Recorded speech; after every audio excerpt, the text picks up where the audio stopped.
जेसी ताईं मुसलमाननि खे जुदा न कंदासीं हिक ॿिए सां तेसी ताईं असां कामयाब न थींदासीं। पोइ उन्हनि असांखे मुल्क त जुदा करे ॾिनो, मुल्क त जुदा, पर ईअं न आहे त खणी करे तोहफ़े में ॾिनऊं त हे वठो भा, हे हिंदुनि जो मुल्क आहे, इंडिया आहे, हे ताईं पाकिस्तान अथव, वञो तव्हां पंहिंजो। न न, वॾियूं जफ़ाकशियूं करणियूं पयूं, वॾो माना ईअं सम्झो खून जूं कुर्बानियूं ॾियणियूं पयूं। उलमा खे अलॻि, आम माण्हुनि खे अलॻि, औरतुनि खे अलॻि, नंढनि नंढनि ॿारनि खे अलॻि कुर्बानियूं ॾियणियूं पयूं। हे असांखे जेको मुल्क मिलियो आहे इहो हिकिड़ो तोहफ़े तहफ़ में न मिलियो आहे, हे असांखे वॾियुनि वॾियुनि कुर्बानियुनि सां मिलियो आहे, वॾियुनि वॾियुनि कुर्बानियुनि सां। त मुंहिंजा भाइरो दोस्तो बुज़ुर्गो, कुझु उलमा चवनि पिया अगरि असां तक़सीम थी वियासीं त असां कमज़ोर थी वेंदासीं।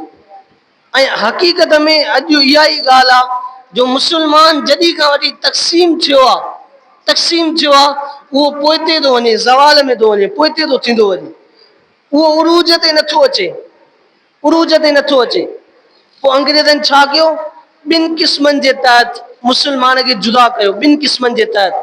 पहिरियों क़िस्म छा थियो, पहिरियों क़िस्म हिनखे मज़हबी जमातनि में विझी छॾियो। अंग्रेज़नि छा कयो, पहिरियों मज़हबी जमातनि में इन्हनि खे विझी छॾियो। जीअं देवबंदी अलॻि थी विया, हो हुन ते फ़तवा, हुन ते फ़तवा, बरेलवी हुननि ते फ़तवा, हो हुन ते फ़तवा, शिया हुन ते फ़तवा, हुन ते फ़तवा, अहले हदीस वारा हुननि ते फ़तवा, हुननि ते फ़तवा। त मगर उन्हनि खे मज़हबी तौर ते अलॻि कयो वियो, टुकड़ा टुकड़ा कयो वियो, टुकड़ा टुकड़ा, जीअं इहे पाण में ई विढ़ंदा रहनि, पाण ते ई फ़तवाऊं हणंदा रहनि, पाण खे हिक ॿिए खे ज़लील कंदा रहनि, पाण सां ई हसद कंदा रहनि, कीनो बुग़्ज़ रखंदा रहनि। हिननि खे इहा सोच ई न अचे त असां मिक्स थी करे अंग्रेज़नि सां विढ़ूं, इहा सोच ई न अचे माना हिननि खे। पोइ ईअं कयो वियो। ऐं ॿियो इन्हनि खे वरी क़ौमियत में विझी छॾियऊं, क़ौमियत में, सिंधी अलॻि, पठान अलॻि, बलोच अलॻि, पंजाबी अलॻि, वरी उन्हनि में अंदरि हिक ॿिए में बुग़्ज़ ऐं साड़ विझी छॾियऊं। सिंधी पंजाबीअ खे सहे नथो, पंजाबी सिंधीअ खे सहे नथो। हे त हिकिड़ो हाणे तबलीग जो रुझान थियो आहे, हिकु उलमा जी थोरी महिनत आहे, जो कुझु माण्हू आहिनि जेके मुहबत कनि था हिक ॿिए सां, लेकिन ईअं न आहे। इलाही माण्हू तव्हां हाणे बि ॾिठा हूंदा, हो हुन सां नफ़रत करे, हो हुन सूबे वारे सां नफ़रत करे, हो हुन सां नफ़रत करे।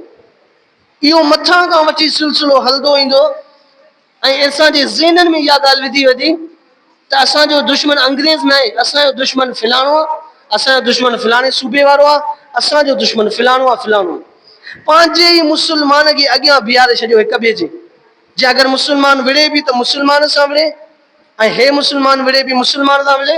हिननि खे इहा सोच ई न अचे त असां मिक्स थी करे, असां त मुस्लमान पाण में भाइर आहियूं, असां मिक्स थी करे इत्तेहाद करे जंग विढ़ूं अंग्रेज़नि जे ख़िलाफ़, ऐं अंग्रेज़नि जे ख़िलाफ़ विढ़ी करे उन्हनि खे इन्हनि शयुनि खां भॼायूं, परे कयूं। इहो असांजे दिमाग़नि में फिट कयो वियो। अॼु ताईं उहो सिलसिलो हले थो। क़ौमियत जे नाले ते ॾिसो केतिरा क़बाइली झगड़ा हलनि था, क़ौमियत जे करे हलनि था। हो ज़ात चए त हूअ ॾाढी न आहे, मां ॾाढो आहियां। अरे बाबा, तव्हां इहो सोचो त तव्हां मुस्लमान हो, तव्हां मुस्लमान हो, ऐं तव्हां जेके पंहिंजा जोहर ॾेखारियो था, इहे जिहाद जे मैदान में ॾेखारियो। ॾिसो जेके क़बाइली जहिड़नि में वञी करे 100 क़तल, 50 क़तल कंदा, अगरि इहे मुस्लमान इन जिहाद जे जज़्बे सां मैदान ते लही करे काफ़रनि जे अॻियां बीहनि त काफ़रनि जो पेशाब न वही वेंदो। उन्हनि खे ख़बर आहे त जंहिं ॾींहुं मुस्लमान इत्तेहाद थियो मुस्लमाननि में पाण में, ऐं उहे हिक ॿिए जा हामी ऐं मददगार थिया, त पोइ असां न रहंदासीं, पोइ असांजो बस वियो कमु। पोइ मुंहिंजा भाइरो दोस्तो बुज़ुर्गो, ईअं ई हर हिक खे मुल्क, हर हिक खे क़ौमियत में विझी छॾियऊं, कंहिंखे मुल्क अलॻि ॾेई छॾियऊं। त पाकिस्तान जे लाइ वॾियूं कुर्बानियूं कयूं हुयूं मोहम्मद अली जिना रहमतुल्लाह अलैह, ऐं इन सां गॾु काफ़ी उलमा हुया, जीअं मौलाना शबीर उस्मानी रहमतुल्लाह अलैह, वॾो अल्लाह वारो हुयो। उन इहा सोच ॾिनी त हा वाकई हिकु अहिड़ो मुल्क हुजे, हिकु अहिड़ी जॻह हुजे जिते सिर्फ़ु मुस्लमान हुजूं, आज़ादी सां निमाज़ पढ़ूं, कोई रोकण वारो न हुजे, आज़ादी सां रोज़ा रखूं, कोई रोकण वारो न हुजे, ऐं आज़ादी सां असां मस्जिदूं ठाहियूं, इबादतूं कयूं, कोई रोकण वारो न हुजे। ऐं आज़ादी सां पंहिंजे मुल्क में निज़ाम मोहम्मद यानी शरीयत जो निज़ाम खे नाफ़िज़ कयूं। ऐं जंहिं ॾींहुं पाकिस्तान आज़ाद थियो 1947 में, जंहिं ॾींहुं आज़ाद थियो, वॾियुनि क़ुर्बानियुनि सां आज़ाद थियो। माण्हुनि पंहिंजा घर छॾिया, हितां जा हिंदू वञनि पिया होॾे ऐं उतां जा मुस्लमान कुझु अचनि पिया हेॾे, ऐं विच में इंतिशार पैदा थी वियो। सिख बि हुया, उन्हनि में बि इंतिशार पैदा थी वियो। पोइ छा थियो, हिक ॿिए जे खून रेज़ी करण लॻा, ऐं एतिरी खून रेज़ी थी जो पाकिस्तान मां जेका ट्रेन वञे पई इंडिया, उहा सॼी खून सां भरियल लथपथ हुई। को अहिड़ो ॿार न हुयो जंहिंखे मारियो न वियो, शहीद न कयो वियो। का अहिड़ी औरत न हुई जंहिंखे शहीद न कयो वियो। को अहिड़ो मर्द न हुयो जंहिंखे छॾियो वियो हुजे। माण्हू जेके ट्रेनुनि तां लही भॼी करे जान छॾाइण चाहिनि पिया, उन्हनि खे ओॾे वञी उते मारनि पिया। ऐं लाहौर ऐं दिल्ली विच में फ़ासिलो हुयो, ऐं इहो जंग हुयो। जंग, इन जंग में हर हिक वण ते हर हिक मुस्लमान जो लाश टंगियल हुयो।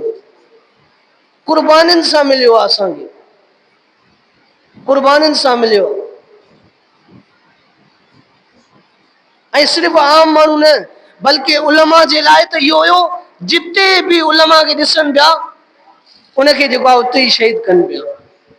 अलाए केतिरा आलिम शहीद थिया, अलाए केतिरा आलिम। नंढड़नि नंढड़नि ॿारनि खे शहीद कयो वियो, माण्हुनि खे शहीद कयो वियो। ऐं औरतुनि जी वरी इज़त पामाल कई वई। केॾी वॾी ॻाल्हि आहे, केॾी सख़्तु ॻाल्हि आहे। पोइ छा कयो, हाणे माण्हुनि खे त ख़बर हुई त हे त असांखे मारे छॾींदा, असांजे औरतुनि जी वरी इज़त पामाल कंदा। पोइ उहे मजबूर थी करे पंहिंजनि ई औरतुनि खे पाण मारनि पिया, त जीअं हिननि ते ॿिया क़ाबिज़ न थियनि, ॿिया हिननि खे इज़त पामाल न कनि। अल्लाह। पोइ उन्हनि मां कुझु औरतुनि खे मारियो वियो, कुझु औरतुनि जी इज़त खे पामाल कयो वियो। कुझु औरतुनि पंहिंजी जान बचाइण, पंहिंजी इज़त बचाइण जी ख़ातिर विच विच में काथे खूह हूंदा हुया, उते जंप ॾेई करे ॿुॾी मरी वियूं, पंहिंजी इज़त न करे, इज़त खे महफ़ूज़ करे वियूं। एतिरी वॾी दरंदगी थी, एतिरो वॾो दर्दनाक उहो ॾींहुं हुयो, खूननि सां ट्रेनियूं भरियलु। त मुंहिंजा भाइरो दोस्तो बुज़ुर्गो, क़ुर्बानियुनि सां हे असांखे मुल्क मिलियो।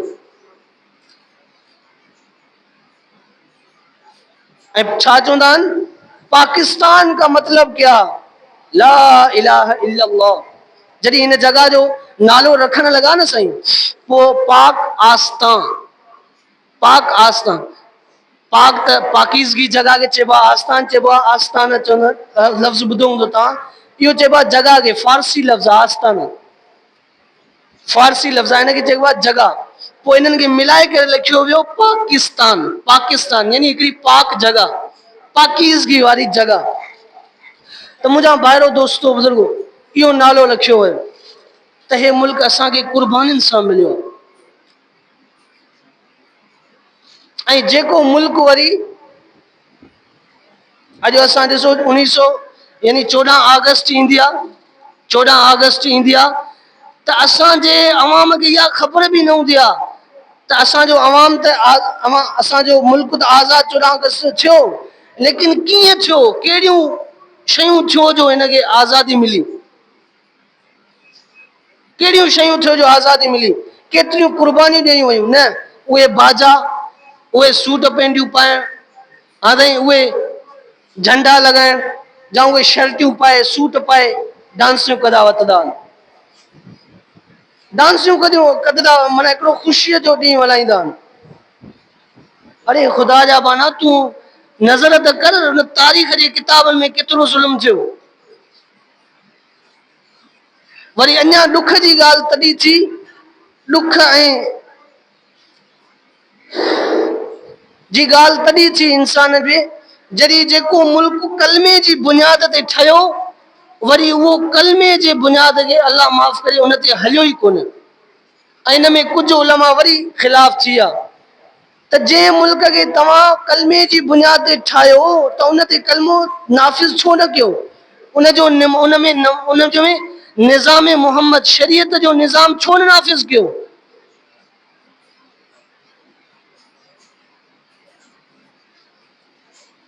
डॉक्टर इसरार साहब रहमतुल्लाह अलैह चवन पिया, ॾिसो अगर असा के नमाज पढ़नी हुजे न, असा इंडिया में भी नमाज पढ़ूं, हाने भी मस्जिद आहिनि उते नमाज थींदी आहे, रोज़ा उते मुसलमान भी रखदा आहिनि,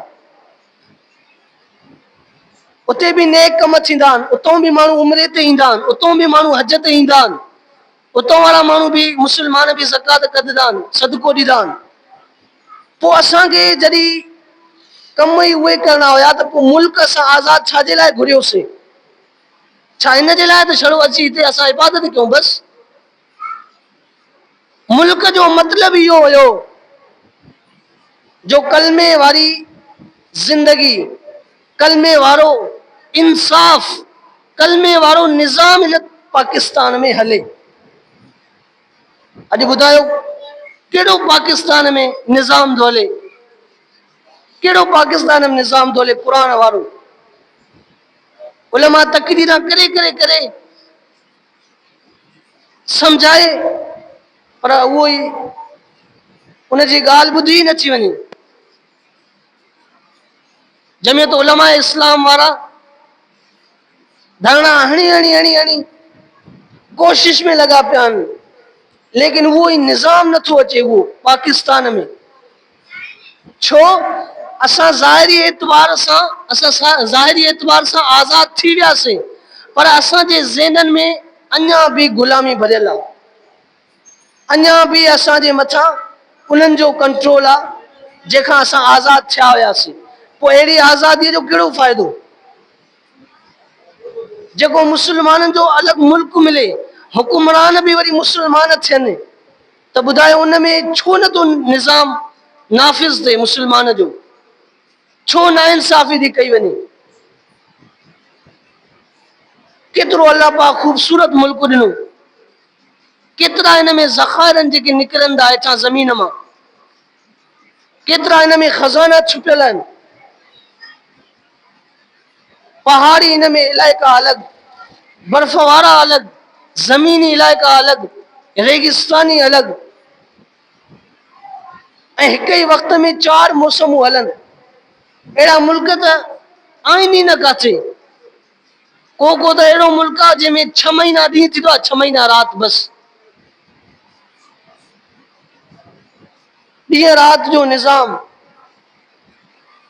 पर पोइ भी अल्लाह माफ़ करे, असांजो पाकिस्तान त बेहतरीन ऐं ख़ूबसूरत मिलियो, पर उन्हनि खे हलाइण वारा अयाशीअ में मुब्तला निकिता, अयाशीअ में, ऐं उन्हनि ई पंहिंजनि अंग्रेज़नि जा ग़ुलाम निकिता। इन जे करे अॼु ताईं उहो दीन ऐं मोहम्मद खे नाफ़िज़ न करे सघियऊं, असां नाफ़िज़ न थी सघियो। अॼु कसूरवार जेल खां ॿाहिरि वेठो आहे ऐं बेकसूर जेल में वेठो आहे। इहो निज़ाम त न हुयो, इहो मुल्क त असांखे न पियो, इन मुल्क जे लाइ त क़ुर्बानी न ॾिनियूंसीं असां। इन मुल्क जी ख़ातिर त औरतुनि पंहिंजी इज़त पामाल न कराई, जो अॼु जज जी कुर्सीअ ते वेही करे ग़लति फ़ैसिला करे।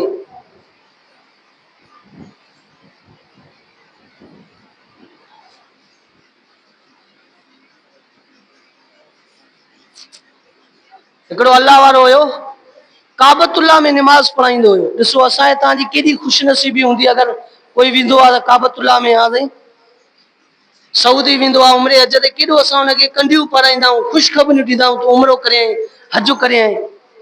उतां जो इमाम निमाज़ पढ़ाए थो, पर हुनखे उहा लिखी करे मिले थी शइ त तोखे हीअ लिखियल अथई, इन खां सवाइ न हेॾे वञजाए न हेॾे वञजाए।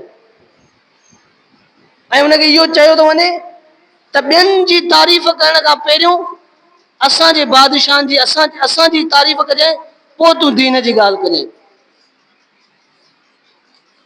त ॿुधाइण जो मक़सदु इहो हुयो त उते हिकिड़ो अल्लाह वारो वॾो आलिम हुयो जेको नमाज़ पढ़ाईंदो हुयो बैतुल्ला में।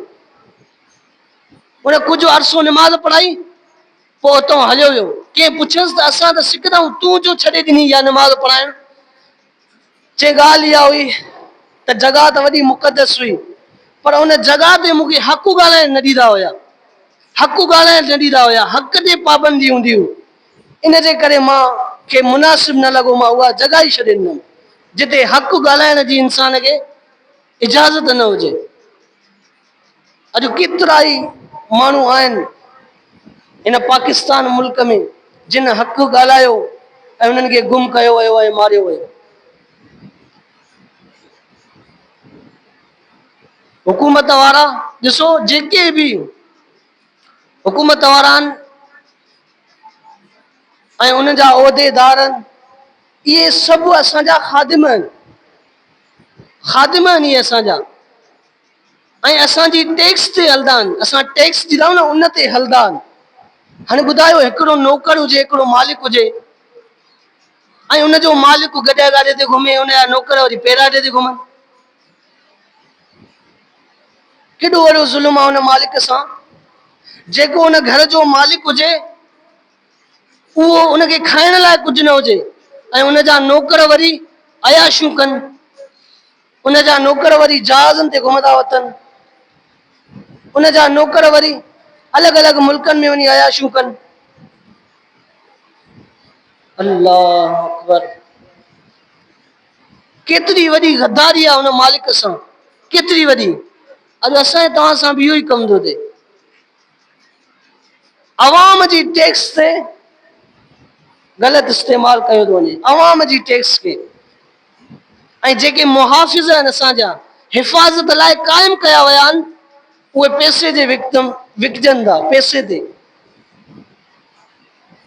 ऐं जेको पैसो न ॾे वरी उन ई मालिक जो, हाणे नौकर मालिक खे मारींदो, पर इहो असांजो मुल्क आहे जो असांजो नौकर मालिक जी पादल थो वञे, नौकर मालिक जी बेइज़ती थो करे।